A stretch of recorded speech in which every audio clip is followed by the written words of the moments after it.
നമസ്കാരം. 91 ന്യൂസിലേക്ക് സ്വാഗതം. കക്ഷത്തിൽ ഇരുന്നത് പോവുകയും ചെയ്തു, ഉത്തരത്തിലുള്ളത് കിട്ടിയതുമില്ല എന്നതായി PV അൻവറിന്റെ അവസ്ഥ. കഴിഞ്ഞ 3-4 ദിവസമായുള്ള അൻവറിന്റെ പ്രകടനങ്ങൾ കാണുമ്പോൾ സത്യത്തിൽ സഹതാപം തോന്നുന്നു.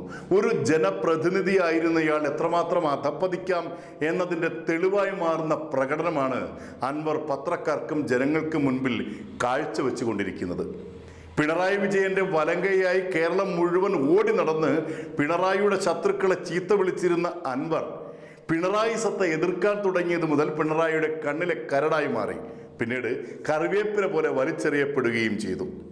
പിണറായിയുടെ വിശ്വസ്തനാകാൻ പണ്ട് അൻവർ പയറ്റിയ തന്ത്രം പക്ഷേ VD സതീശന്റെ അടുത്ത് വിലപ്പോയില്ല.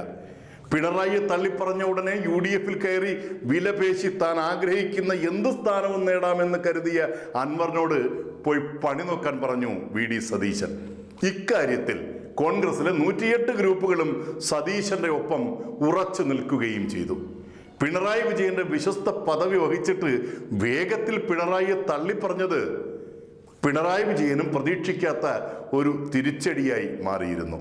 പണ്ടൊരിക്കൽ ഈ അൻവറിനെയും അൽപ്പനായ ജലീലിനെയും അബ്ദുൾ റഹ്മാനെയും കാരാട്ട് റസാഖിനെയും മുകേഷിനെയും ഗണേഷിനെയും പോലെയുള്ളവരെ തെരഞ്ഞെടുപ്പ് വരുമ്പോൾ മാത്രം ഒപ്പം കൂട്ടി കേവല രാഷ്ട്രീയ ജയങ്ങൾക്കായുള്ള സമവാക്യങ്ങൾ സൃഷ്ടിക്കുമ്പോൾ നമുക്ക് നഷ്ടമാകുന്നത് ഒരു നല്ല രാഷ്ട്രീയ സംസ്കാരമാണ്.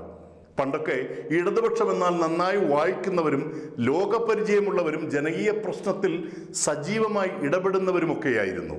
ഇപ്പോൾ ഇതുപോലെയുള്ള മരവൂളകൾ കേരള രാഷ്ട്രീയത്തെ നിയന്ത്രിക്കുമ്പോൾ ഇതിനപ്പുറവും നമ്മൾ സഹിക്കേണ്ടി വരും.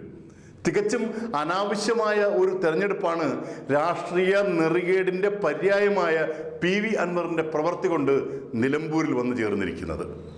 ബ്രണ്ണൻ കോളേജിലെ വാളിൻ്റെ ഇടയിലൂടെ നടന്നു വളർന്ന പിണറായി വിജയൻ വരെ തെരഞ്ഞെടുപ്പ് വരുമ്പോൾ അബ്ദുൾ നാസർ മദനിയുടെ കാൽച്ചുവട്ടിലും KG മാരാരുടെ അടുക്കളപ്പുറത്തും സുകുമാരൻ നായരുടെ പട്ടിക്കൂടിൻ്റെ മുന്നിലും വെള്ളാപ്പള്ളിയുടെ തീന്മേശയിലും ബിഷപ്പുമാരുടെ മുന്തിരിത്തോട്ടങ്ങളിലും നിരങ്ങിയ കഥകൾ ഈ തെരഞ്ഞെടുപ്പിൽ നിലമ്പൂർ ജനത ഓർത്തെടുക്കുക തന്നെ ചെയ്യും.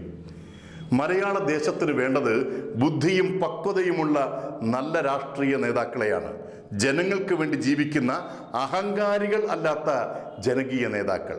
K കരുണാകരനെ പോലെ, EK നായനാരെ പോലെ, CH മുഹമ്മദ് കോയയെ പോലെ, C അച്യുതമേനോനെ പോലെ, ഉമ്മൻ ചാണ്ടിയെ പോലെയുള്ള പൊതുജനത്തിൻ്റെ ഹൃദയത്തുടിപ്പ് മനസ്സിലാക്കിയ ശക്തരായ ജനകീയ നേതാക്കൾ.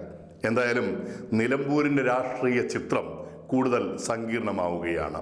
ഭരണപക്ഷത്തിനും പ്രതിപക്ഷത്തിനും എതിർപക്ഷത്തിനും ജയിച്ചേ മതിയാകൂ. ആര് ജയിച്ചാലും തോൽക്കുന്നത് നമ്മൾ പൊതുജനങ്ങൾ തന്നെയാണ്.